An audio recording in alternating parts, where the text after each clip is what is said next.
everybody. I'm Bailey Stevens. I'll be presenting the purpose of our report and kind of the summary of our executive summary. Jordan Morris will be presenting the primary research and analysis. Carolina Avila will be presenting secondary research and analysis. And then wrapping us up will be Alita Solomon, who will be presenting our findings, conclusions, and recommendations. So on to the purpose of our report. Face-to-Face Spa is a franchise medical spa here in Austin. To bring in new customers, they try to use services like Groupon to offer a free service for people to come in and try and hopefully bring them back. But the customers weren't coming back in the numbers that they wanted. So the purpose of our report was to analyze why the customers weren't coming back and possibly provide recommendations to help them bring new customers in and improve their client retention. Sorry, and I'll pass it on to Jordan. As Bailey said, my name is Jordan Morris, and I'm going to be covering the primary research section today. So, after hearing about Face-to-Face Spa's client retention problem, we decided to craft a couple of questions aimed at uncovering the reasons why people do come to a medical spa and what makes them want to return to that same spa. So we created our questions trying to uncover those reasons. And we passed out both online and hard copy surveys. Online surveys were hosted by eSurvey Creator. And our demographic that we passed these surveys out to was the St. Edward's community, which is about 4,975. And we reached this number by researching on the St. Edward's website. They do report that there are 4,620 students currently enrolled, with a 13-to-1 teacher-to-student ratio. So that leaves approximately 355 faculty. So that's how we did reach the 4,975 population number. So we did distribute these online and in hard copy, as I stated. And we were able to distribute 180 surveys. Of these surveys, 173 were returned to us. And only 6 of these surveys were marked as invalid, leaving us with 167 usable surveys. And as we deemed a survey invalid if a majority of the questions were left unanswered. However, if there was a question where a respondent answered multiple answers for one question, we just threw that question out and used the rest of the survey. So in order to gather our data together, we used Google Docs, which is a collaborative software where we could all see the results of our surveys being input.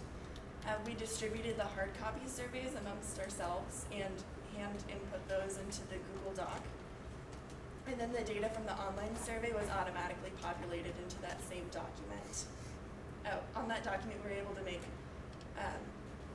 different graphs and charts that really showed us our findings in a visual manner.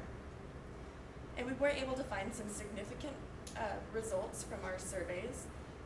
We were able to find that the majority of our respondents were female. 62% of our respondents were female. And this makes all of the other findings even more significant because females are Face-to-Face Spa's target gender demographic. We also found that the majority of respondents said that they did have a general knowledge of spa services. However, most respondents did not have a general knowledge of medical spa services. So this is something that Face-to-Face Spa could use to their advantage and educate their clients further. And then our respondents also answered that they valued results and discounted services when deciding whether or not to come back to that same spa. So that's some information that is definitely helpful for our survey. And next I'll pass it over to Carolina, who will speak to you about the secondary research. Hello, as Jordan said, my name is Carolina Avila and I will be presenting on our secondary research. We decided to use secondary research in order to gain more insight about spas in general and how the U.S. population uses them or doesn't use them. So the first article we came upon was spa tourism. Spa tourism outlines the different types of customers that usually go to spas, which are mostly women as well. They also talk about the characteristics that their customers look for in customer loyalty. So what kind of programs they're looking for, what kind of discounts they want, and etc. And they also provided key characteristics on the type of facilities that these consumers want to go to. So cleanliness, the people who run the spa and people who are in contact with them, and they just kind of wanted to outline what these people are looking for. The next journal we looked into was Professional Cosmetic Services. So they did research on how gender and income influence the type of people who go to spas. So people who are part of the more lower socioeconomic spectrum only use spa services for special occasions. So if they have a wedding coming up, or if they really, really want to treat themselves. But other than that, it's more, they don't go there as often as other people do. They also talk about different types of people who go there to learn more about their bodies, especially if a doctor recommends it. So people are spending money to get massages, to get out some nooks or things that their doctors say you need to get out and you need to address. So people are going there more often because of that. So they are willing to spend that money to help their health. And then the third journal is U.S. Spa Services Industry, and they outlined that spa consumers use about $13 billion a year on these types of services as well. And along with professional cosmetic services, they do outline how people are willing to spend more for their medical needs. And then the last journal we looked into was International Medical News Group. So this journal focused more on providing an example of a Medi-Spa in California. They have about 6,000 clients, and the way they have so many is because they use in-house marketing. So what that means is that they give out videos, brochures, and different things like that while they are at the spa. And with their loyalty program, they also give out free gift cards or discounts for birthdays or anniversaries or any different type of special occasion. So that's how they've been able to maintain a really good customer loyalty retention. So now I'm going to pass it off to Elena. So to recap on the primary and the secondary research, we found that Austin definitely has the funds and the population to support the spa services in the area. We also found that the population wants results, but at the same time they want heavy discounts for those services, which creates an issue as far as profit margins for a franchise business. So the additional information that we found is that they want appointments between 10:30 a.m. and 7:30 p.m. at night. Facials are what the population most prominently seek for the services that they purchase, and they also need more education regarding the spa services medically because they just are not educated for it. So the secondary findings, to recap that, just as Carolina was saying, is $13 billion has been spent on this industry. So it's definitely there. It's definitely, the money is there to support it. The influx in attention turning to medical spa services is increasing, so this is a viable industry, especially if the physician is the one encouraging it. So we definitely see that there is the potential for that. Clients also place importance on the discount. So again, we see that discount factor coming into play. There is potential for face-to-face to expand services and retain their clientele through promotion and marketing strategy. And this is where we get to the fun part. So here's our primary and secondary findings that we have, and we also see importance placed on the discounts, recapping primary and secondary. For the last portion, the fun part of recommendations, we know there's an issue, but how do we resolve it? So here's what the Mass Consulting team recommends. Definitely stick with the discount programs like Groupon. They're getting people through the door. That initial contact is very important. They're through your door, you have a solicitation opportunity.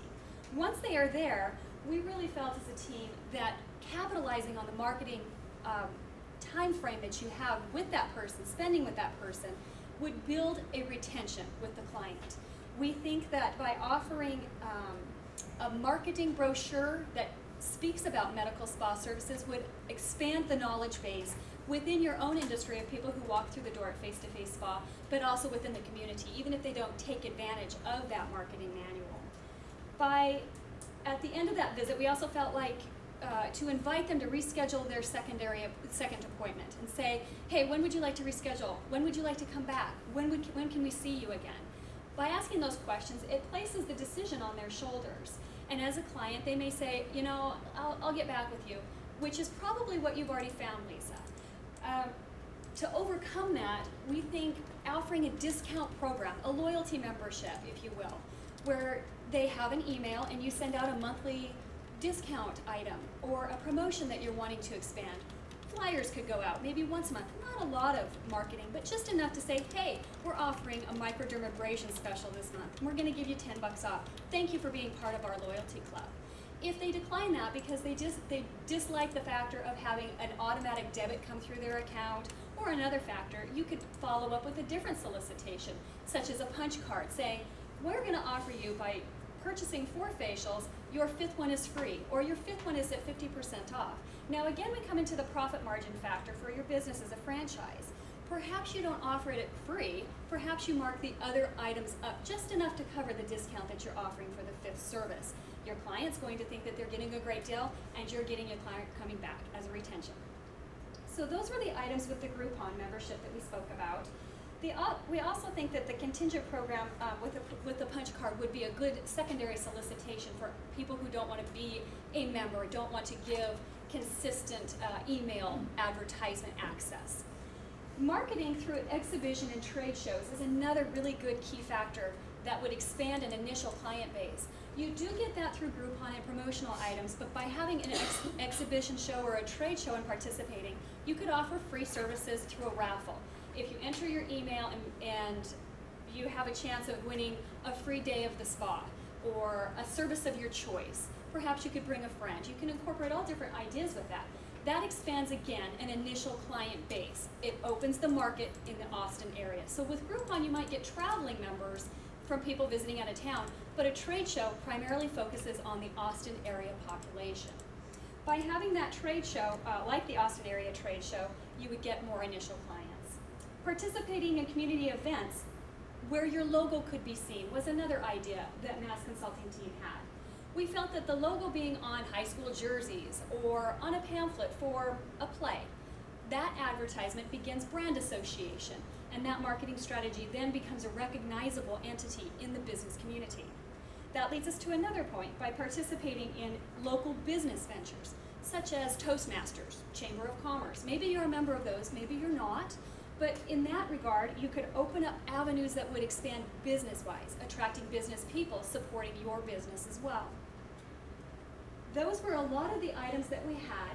Charitable entities, giving always back to the community, is the last explanation that we had that would potentially open up a marketing possibility as a strategy potential for you. Mass Consulting team of Jordan, Bailey, Carolina, and myself, Alina, we wish to thank you for seeing our presentation, and we would welcome any questions at this time.